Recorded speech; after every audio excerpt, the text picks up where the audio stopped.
What's up, everybody? Welcome back. And today we have another great video. It's another comparison. I love making these videos. And if you haven't seen one before, it's really quite simple. We start by taking a PSA 10 of a specific sports card and comparing it to its NFT likeness on the Panini blockchain. And we do this by breaking it down into three easy and simple categories. First being scarcity. Let's take a look at the PSA 10 population as opposed to the NFT population on the Panini blockchain. Second, we look at transparency.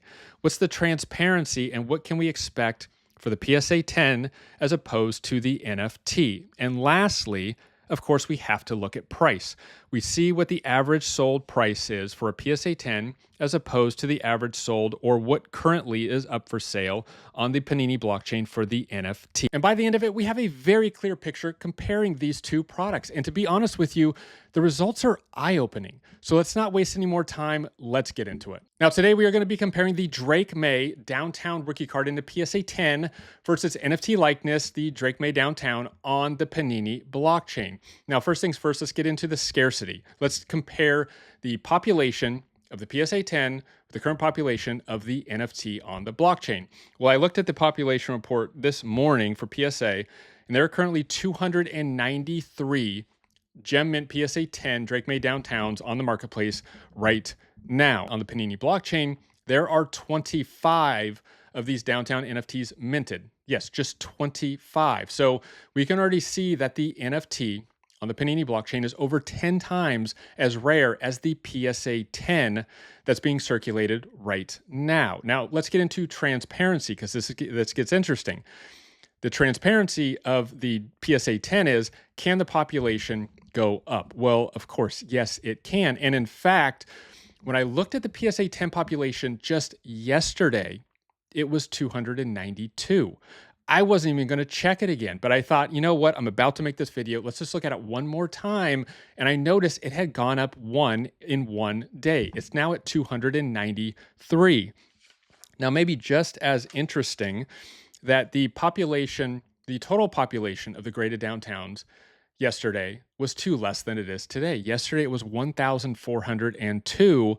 Today, it's 1,404. So in addition to an additional PSA 10 being added to the population, there was also another graded card that was added to the population as well. So when you take into account, you don't know how many of these were actually printed and produced. And you know people are cracking PSAs and you know people are cross-grading with, BGS, SGC, all that kind of stuff. It's tough to really know how high or what the ceiling is for PSA 10s for this particular card. Now, by comparison, can the NFT variation go up in population? No, it cannot. There was 25 minted in this set. There can only ever be 25, meaning that's the max. Now, these actually can be burned, which means that they're removed from circulation. I'm not saying that's going to happen with this particular NFT, but there could be some sort of crafting event or something in the future where if an owner of one of these downtown Drake Mayes burns it, they get access to something else, a pack or some other event. Not saying that's going to happen, but I'm just bringing up the fact that with an NFT, the population can't actually go up. It can only go down. So the transparency is much clearer with the NFT than it is with the PSA 10, partly because the scarcity and the transparency is built into the product.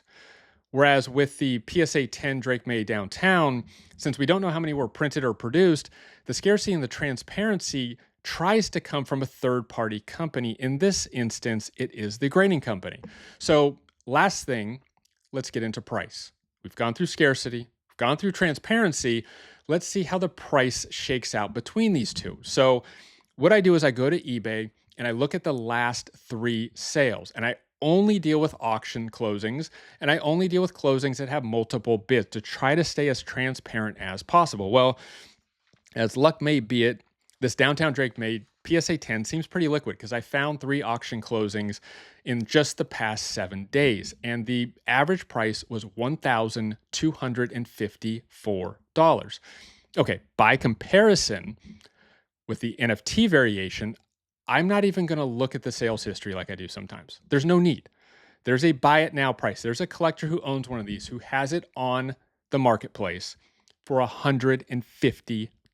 Yes, $150. A pop of 25, which is 10 times more rare, for $150, which is almost 1/10 the price of the PSA 10. So now we've reached the point where we kind of have to lay it out on the table and ask ourselves the question. Now, if you're a new collector, you've probably seen all this data and you're thinking to yourself, I know which way I'm leaning.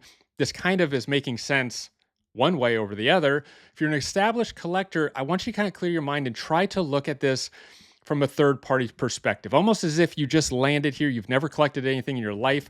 I'm laying out the data in front of you, and you have to choose based on just what you see as fact in front of you on the table. So on one side, we have a product where the scarcity isn't necessarily built into the product. It's reliant on a third-party company, in this instance, a grading company, to supply the scarcity for us. And are they really being transparent on how they actually go about this grading and create this scarcity?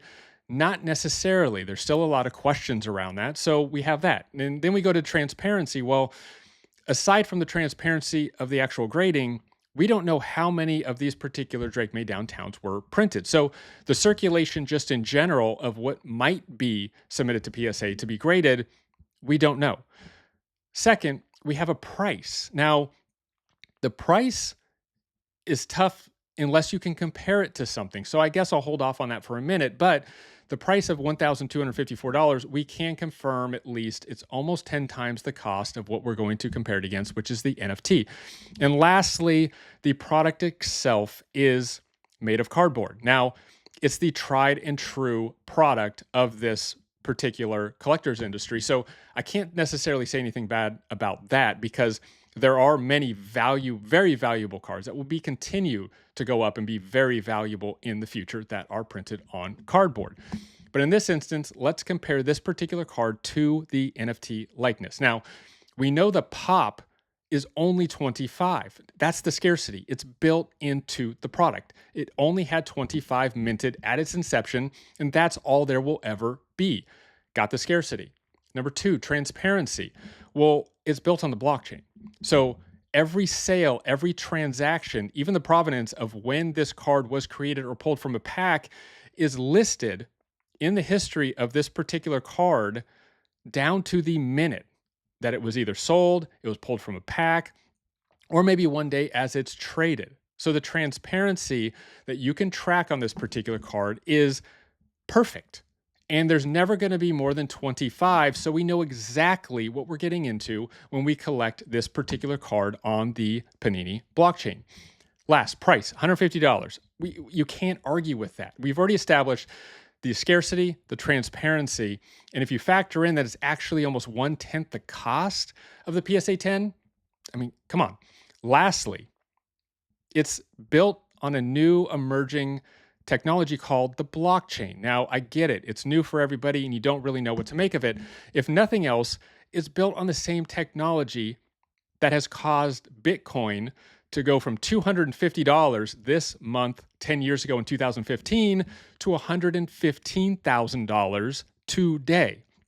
So to think that sports cards are now able to be built on the same technology that has been built on, I think means that this is a very early stage in this market and there's a lot of room to grow. So now that I've laid everything out there on the table, if you can kind of with a clear mind picture what you would generally go to collect if you had no history in this particular hobby, let me know in the comments below and I'll see you next time.